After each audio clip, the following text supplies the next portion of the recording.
Assalamualaikum warahmatullahi wabarakatuh. Selamat pagi anak-anakku. Semoga kita semua tetap sehat dan tetap semangat untuk terus belajar. Sudah siapkah kalian untuk mengikuti pembelajaran hari ini? Kalau sudah siap, kita simak penjelasan berikut ini. Anak-anak, hari ini kita akan belajar manfaat adaptasi hewan dan tumbuhan. Tema 2, subtema 3, muatan IPA. Nah, tumbuhan dan hewan itu memiliki ciri-ciri khusus yang digunakan untuk beradaptasi dengan lingkungannya. Ciri khusus tersebut secara tidak langsung itu dapat bermanfaat bagi lingkungan dan juga bagi manusia.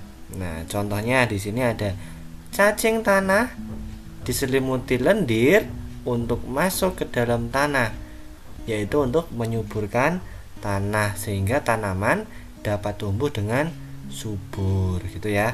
Nah, selanjutnya kita akan bahas manfaat tumbuhan bagi manusia dan lingkungan. Nah, jadi manfaat tumbuhan itu ada banyak. Contohnya yang pertama sebagai bahan pangan atau bahan makanan ya. Kemudian bahan sandang atau pakaian, bahan papan atau bangunan. Kemudian sebagai obat, bahan industri, pewarna alami, dan juga untuk menjaga kualitas air. Nah, kita masuk yang pertama, bahan makanan. Nah, bagian tumbuhan itu yang dapat digunakan sebagai makanan adalah akar, batang, daun, buah, bunga maupun bijinya ya. Yang pertama, akar. Oke. Contohnya ada tanaman singkong yang bisa kita makan akarnya, ya kan? Kemudian ada ubi, kemudian ada juga talas, ya. Selanjutnya ada batang. Nah, jadi batang yang bisa kita makan atau kita konsumsi yaitu ada tebu. Kemudian rebung. Nah, rebung ini adalah anakan dari pohon bambu ya, yang biasanya bisa kita makan, biasanya ada di lumpia. Kemudian kita juga bisa olah secara langsung. Ada juga asparagus ya, asparagus ini biasanya dimasak gitu ya. Kemudian daun yang bisa kita manfaatkan yaitu ada daun bayam, kemudian sawi, dan juga ada kangkung.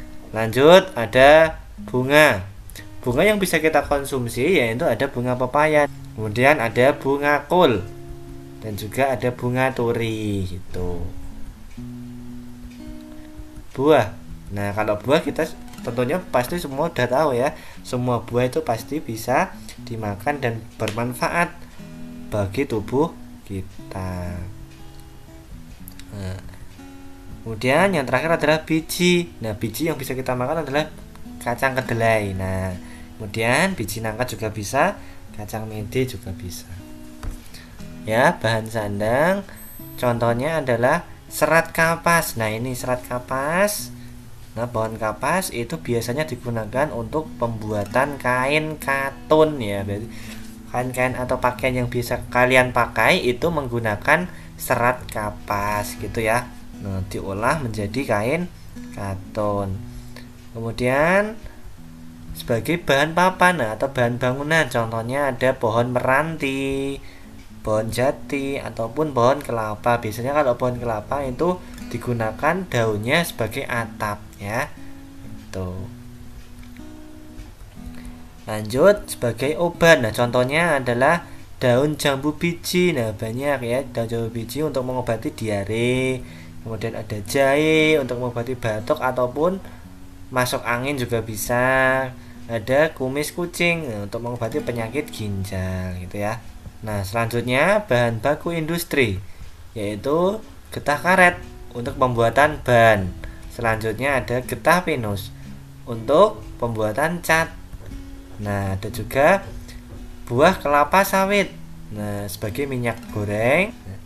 Selanjutnya kayu pinus. Kalau kayu pinus ini itu karena teksturnya yang halus biasanya digunakan sebagai pembuatan kertas gitu ya.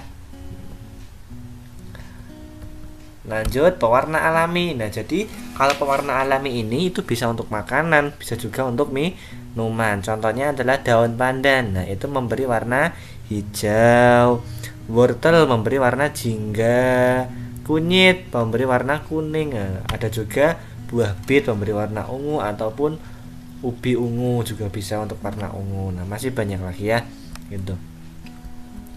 Selanjutnya untuk menjaga kualitas air yaitu tanaman bakau. Nah, sebagai penyaring alami dari air laut menjadi air tawar. Jadi menyaring kandungan garam karena akarnya itu bisa menyerap garam, kelebihan garam ya. Itu.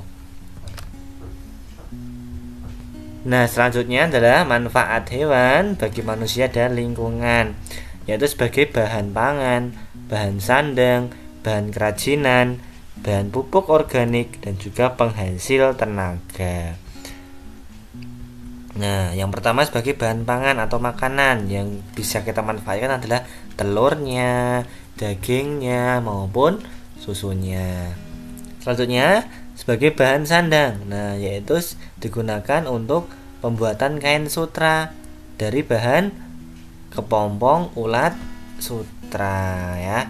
Itu kemudian ada kain wol, nah berasal dari domba atau bulu domba ya, dan juga kulit sapi untuk pembuatan jaket gitu. Nah, bahan kerajinan contohnya ada bulu angsa digunakan untuk pembuatan kok, kulit sapi ataupun kulit kerbau yang digunakan untuk pembuatan wayang kulit. Pupuk organik, nah berasal dari kotoran hewan. Nah, jadi pupuk organik ini sangat ramah lingkungan karena tidak berbahaya dan tidak merugikan tanah, tidak merugikan hewan maupun tumbuhan ya, khususnya hewan-hewan yang ada di air. Nah, gitu. Penghasil tenaga, nah contohnya adalah kuda untuk delman, sapi untuk membajak sawah gitu ya. Nah, kalian tadi telah menyimak penjelasan dari Pak Rizky. Sampai jumpa di pertemuan berikutnya. Tetap semangat dan jangan pernah berhenti untuk belajar. Sekian, wassalamualaikum warahmatullahi wabarakatuh.